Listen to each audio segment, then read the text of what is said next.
Panels and Bars. If you're new here, this is a show where we talk about hip-hop and comic book culture. Usually you're joined by myself, Bibi Manic, and my co-host, Patrick Allen, but this week it's just me. It's going to be a quick episode where I review The Batman starring Robert Pattinson. So, unless you've been living under a rock, you're probably aware that The Batman is DC's latest installment in the Batman franchise, or probably latest reboot, as this film takes place in year 2.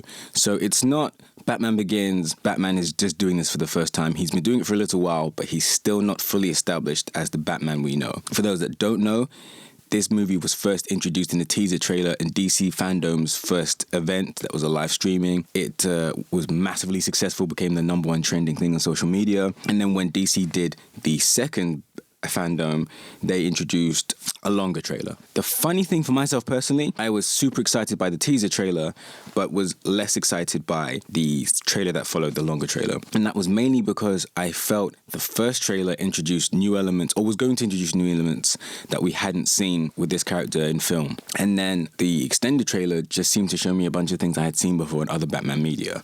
And that kind of soured me on the whole thing. After seeing this movie, I will say that is still true. There is a bunch of stuff in this we've seen before, but I was wrong to think that would make it bad. What's great about this is it takes a lot of the elements from Batman that we know and love and just does them really well.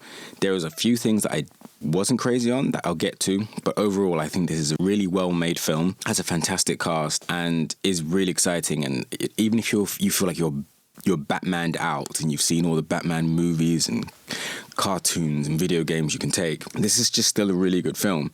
It's really character driven, it's really well shot, the cast is fantastic. So obviously, as well as Pattinson in the title role of Batman / Bruce Wayne, you got Zoe Kravitz as Selina Kyle, Catwoman, Paul Dano as the Riddler, Colin Farrell as the Penguin, like looking unrecognizable. Jeffrey Wright is Commissioner Gordon. John Turturro is Falcone. And Andy Serkis plays Alfred. There's a bunch of other incredible, talented character actors in this cast as well. One thing that is probably not going to be a surprise to anybody is that the cinematography in this is stunning. If you would have seen it from the first teaser trailer to the more extended cuts that have been on the Super Bowl and TV. And it looks fantastic. It kind of takes shades of things like Seven and those kind of psychological thrillers. It's Craig Fraser, who's been having just an incredible run recently on some other amazing films, including Dune. And the palette of this film just looks incredible. It's moody when it needs to be, and there are some scenes that are basically bathed in darkness, but it's not completely, you can decipher what it is you're looking at in the best way. So it really plays with that element of Batman using the shadows to his advantage. Highly recommend you see on IMAX. In terms of the narrative, it takes a bit from a few different stories, including year 1 and year 2. And the way it's framed is through narration. So it takes a lot from Frank Miller's Year 1 book, which if you haven't read, I recommend it. It's one of the most fantastic graphic novels ever produced. One thing that they've done really well, and I was actually really impressed by this, is the action is fantastic. You always know what's going on. You always know where characters are. And you know what the stakes are. And whatever you want to say about the various Batman films, there is a high bar for action. Nolan films, he did a great job. But Burton's films, even though they were more exaggerated and cartoony and kind of fit into his vision of things, they also have fantastic action sequences, and this is no exception. One thing I think it does better than any of the other films is its use of the Batmobile, especially in a chase sequence that happens during the film. It's thrilling. It's really well shot. It's really easy to understand, and it just looks super dynamic. And I think it's a fantastic use of that vehicle, which I haven't really seen before. If I had to pick a downside, I would say that, unfortunately, I don't think Gotham is super interesting in this installment. Especially in the Burton and Schumacher films. It's this weird gothic nightmare, and there's gargoyles everywhere, and interesting colors. And a lot like the Nolan trilogy before this, and Joker as well. Gotham is essentially a stand-in for New York, Chicago, Seattle. And it's not bad looking. It looks great. There's a lot of attention to detail and a lot of things that you are familiar with or have a Gotham twist on them, things like Times Square. But it's just a shame we don't have that weird kind of huge Gothic buildings and stuff, but that's a minor quibble. The pacing is actually really impressive. This film is nearly 3 hours long, and I only felt it dipped slightly towards the end, and even as I was having that thought, oh, this is starting to lose a bit pace, it picked up immediately. So it kind of flies by. I was really impressed by that. It tells the story it needs to tell. One thing I was also really impressed by is that, I don't think it's a spoiler to say that Pattinson is Batman for like 90% of this. He's very rarely Bruce Wayne. And when he is Bruce Wayne, you can tell he's not comfortable and he'd rather just be back in the suit. And I think it was Kevin Smith that said this, but he famously said that Marvel makes stories about people that happen to be superheroes, and DC makes stories about superheroes that just happen to be people. So it's a cliche at this point to say, but, you know, Superman, Kal-El, that's who the person is. And Clark Kent is the person he pretends to be. And it's the same with Batman. He is Batman in his mind. He calls himself Batman. And Bruce Wayne is the costume that he has to present to the world. And they do a really good job of portraying that in this. I've seen a lot of directors say, oh, this is going to be a fresh look and it's going to be stuff that you've never seen before. And even Batman Begins, which I do like as a film, I really like that film.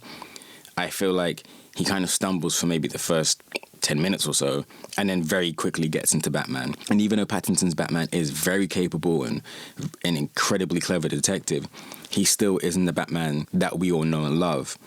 And that's what's great about this film. It's watching him not only try and solve the crimes the Riddler has left and save the city, but he's trying to figure out what is Batman and how is Batman as a tool that he can use to prevent crime and eradicate crime in Gotham. And Pattinson just does a fantastic job. I was really excited when I heard he got cast for this because he has been killing it lately, and this is no exception. You can tell that he was really into this, and he really kind of tried to tap into a different take on the character. Yeah, I didn't want to make this too long, but I 100% would see this. If you're a fan of the comic books and the video games and the cartoons, then this is a no-brainer. But if you're just a casual fan and you don't really know about the lore and you've never really checked out anything because you think it's just way too much to deal with, this is a fantastic place to start. It has, like I said, a killer cast, a great look.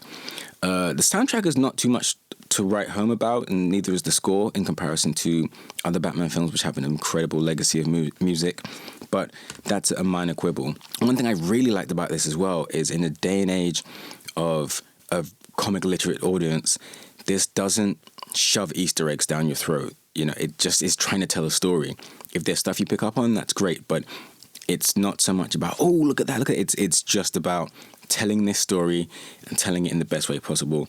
Matt Reeves has done a fantastic job as director. I hope if the sequel is greenlit, he gets to do it. The cast are fantastic, and I would really love to see where they take this version of the universe. There's a nice scene in the ending that gives you a hint to where things could go, but the great thing is if this doesn't get greenlit, it doesn't end on a cliffhanger. If you're wondering, there is a post-credit scene. It's not super significant, so I don't think you're missing anything if you don't stay. But I think now that I've said that, everyone listening is probably going to stay, so don't blame me if you're not happy with it. But yeah, overall, I think I would go as far as to give the Batman 4.5 out of 5 stars. Really impressive. Once again, just showing that DC, when they let creators, directors, writers, actors take the property and put their own spin on it, they can really produce magical results. It gets a worldwide release on March the 4th. I highly recommend you book your tickets now. You won't regret it. See you next time on Panels and Bars. There's probably going to be some more time in the week when Patrick and I discuss Batman Forever, the last Batman film to star the Riddler. See you then.